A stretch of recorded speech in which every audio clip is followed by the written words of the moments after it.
Você sabia que existe um inimigo que exige de você a mesma adoração que Deus exige? É isso mesmo. Já vou logo te adiantando. Hoje teremos um teste. E talvez este vídeo te confronte mais do que você imagina. Porque hoje nós vamos falar sobre algo que Jesus ordenou, mas que quase ninguém quer obedecer, que é o negar a si mesmo. Você já ouviu falar isso? Com certeza sim, claro. E a gente já começa com uma verdade surpreendente. O ego, que é o eu inflado, aquele eu carente, carnal e sedento por controlar tudo, é o maior inimigo tanto de Deus quanto de nós mesmos. Sabia disso? E só para ilustrar, pense comigo na nossa vida profissional. Claro, existem muitos valores morais, éticos e relacionais que são sim enfatizados e são muito importantes na área profissional. Mas, por exemplo, você já viu uma vaga de emprego dizendo: olha, se você se considera uma pessoa humilde e considera os outros superiores a si mesmo, venha fazer parte da nossa equipe. Você já ouviu isso em alguma vaga de emprego? Não, é óbvio que não. O mercado celebra a ambição e a autopromoção, certo? A questão é que no reino de Deus, essas coisas funcionam totalmente na contramão disso. Enquanto o mundo grita cresça, apareça, o evangelho diz diminua, sirva, baixa a bola. Vamos pensar um pouco, refletir um pouco o porquê isso é tão difícil na questão do evangelho. Aliás, em todas as áreas do ser humano, né? Ele diminuir, abaixar bola, desaparecer um pouco. Ou seja, desinflar o nosso ego. E é aqui que vem um ponto central. O nosso ego, ele é o ladrão da glória de Deus. Isso mesmo. Porque ele rouba para si a honra que pertence somente ao Senhor. O ego é, ao mesmo tempo, olha só, que interessante, ele é o ídolo, ou seja, o objeto, e também é a idolatria, o meio que se corre para chegar a esse ídolo. Ele é a idolatria, o ego, quando ele faz tudo girar em torno de si. Porque a gente é rápido em associar a idolatria apenas ao se ajoelhar diante de uma estátua. Mas precisamos ter cuidado, porque o ego, o próprio ego, aquilo que está dentro de nós, dentro de mim, dentro de você, tem os seus cultos secretos. Sabe aqueles momentos de pensamentos inúteis? Aquelas conversas que você tem com você mesmo, sozinho, onde você sempre vence, você sempre é o certo, você sempre é o herói. É como diz Nabucodonosor, não é essa a grande cidade da Babilônia que eu edifiquei? Em algum momento do dia, nós nos consagramos a esse ídolo interno, nós nos enchemos de presunção.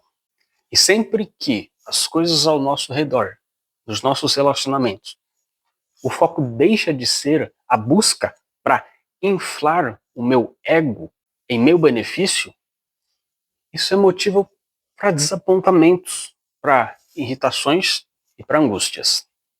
E ele é o ídolo quando o meu prazer, o meu conforto e a minha exaltação se tornam o meu objetivo final.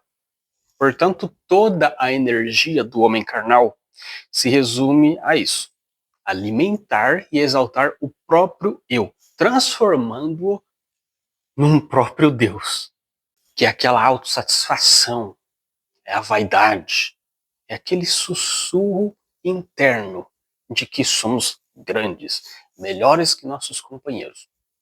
Estamos acima deles. O ego também exige sacrifícios, ele quer adoração solene, ele quer exclusividade.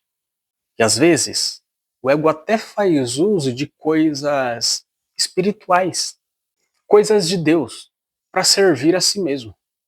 Por exemplo, a pessoa ora, a pessoa jejua, a pessoa lê a Bíblia. Mas qual o objetivo? No fundo, Deus vira apenas um meio para alimentar o objetivo do ego, que é o final, que é o desejo de todas as coisas. E aqui está uma ironia assustadora. Quando Deus vira apenas um meio, ele se torna uma idolatria. E o ego, que é o objetivo final de todas as coisas, acaba virando o Deus. Vemos, portanto, que neste homem, com o ego inflado, todo o esforço se resume a uma única coisa: alimentar e exaltar o próprio eu, tornando-o como um Deus. O ego do homem, ele é exigente, ele quer adoração. Pelo ego, então, o homem faz sacrifícios. Externamente, pode até passar a intenção de espiritualidade, mas na verdade não é isso. E é justamente por amarmos tanto o nosso ego que ele confronta Deus e o nosso ego se volta contra nós mesmos. Porque a verdade é que o inimigo mais perigoso que nós temos mora dentro de nós mesmos, dentro do nosso peito. O homem se destrói quando ele ama demais a si mesmo. Esse discurso não é o politicamente correto que se fala no mundo, mas no reino de Deus, esse é o discurso totalmente correto. De todas as criaturas do mundo, a que nós mais deveríamos temer é nós mesmos. Porque perceba algo muito importante aqui. O mundo e o diabo, que normalmente são considerados nossos maiores inimigos, eles podem sim tentar nos atacar, nos incomodar, mas com relação ao pecado, eles não conseguem ferir de verdade, a não ser que o próprio eu abra portas para isso. Então o maior golpe sempre vem de dentro. Nós costumamos confiar no nosso coração como se ele fosse nosso melhor amigo. E a Bíblia fala que é totalmente ao contrário. O nosso coração, aliás, nos engana. Como diz Jeremias. Enganoso é o coração do homem, mais do que todas as coisas, e desesperadamente corrupto. Quem o conhecerá? Esse é o coração que está dentro do homem. Esse é o meu coração. Esse é o seu coração. Largados independentemente aos nossos próprios caprichos. Não é por nada que ser deixado por si só, independente, sem Deus, é o maior perigo e é o maior juízo que Deus pode dar a uma pessoa. Salmo 81, 12 diz: assim, eu deixarei andar na teimosia do seu coração. Siga os seus próprios conselhos. Isso é uma punição, isso é um juízo. Poucas coisas, então, são tão trágicas quanto a pessoa ser abandonada e deixada por si só no governo do seu próprio eu. É isso que Paulo descreve em Romanos, capítulo 1, do versos 24 ao 26. Por isso, Deus, devido à dureza do pecado, Deus corrige, Deus vai atrás, o homem resiste. Então, é por isso que Deus entregou tais homens às imundícias pelas concupiscências de seu próprio coração. Ou seja, vai, então siga, independente de mim, vai lá. Esse é o juízo de Deus.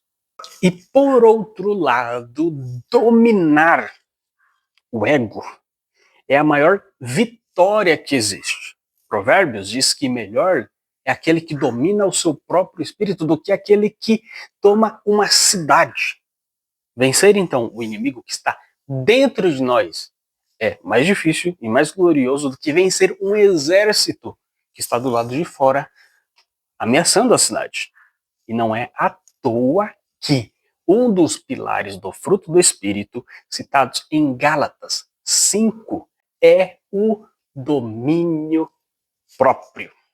Portanto, nós, que somos cristãos, precisamos entender que não somos donos de nós mesmos, não formamos a nós mesmos. A nossa vontade não é a lei do mundo, o nosso lucro não é o objetivo final de todas as coisas. E é só quando entendemos isso que estamos prontos para a ordem que Jesus deu, que é: se alguém quiser vir após mim, tome a sua cruz e a si mesmo se negue. Uma verdade dura, crua, porém verdade. Simplesmente verdade. Negar a nós mesmos, anular esse ego gigante, se depender apenas de nossos esforços, isso nunca vai acontecer. É uma batalha já perdida, garantidamente, antes dela se iniciar. Nós precisamos, desesperadamente, do auxílio de Deus, da graça de Deus. Precisamos olhar para Ele, como disse o apóstolo Paulo. Cristo mesmo nos deu o exemplo supremo. Filipenses, capítulo 2, versos 6 e 7, diz que ele, Jesus, subsistindo em forma de Deus, não julgou como usurpação o ser igual a Deus. Antes, a si mesmo se esvaziou, assumindo a forma de servo. Agora, se o próprio Deus, na pessoa de Cristo, se esvaziou, assumindo a forma de servo, quem somos nós para inflar o nosso ego? E pior, quem somos nós para nos enchermos daquilo que nem temos e daquilo que nem somos?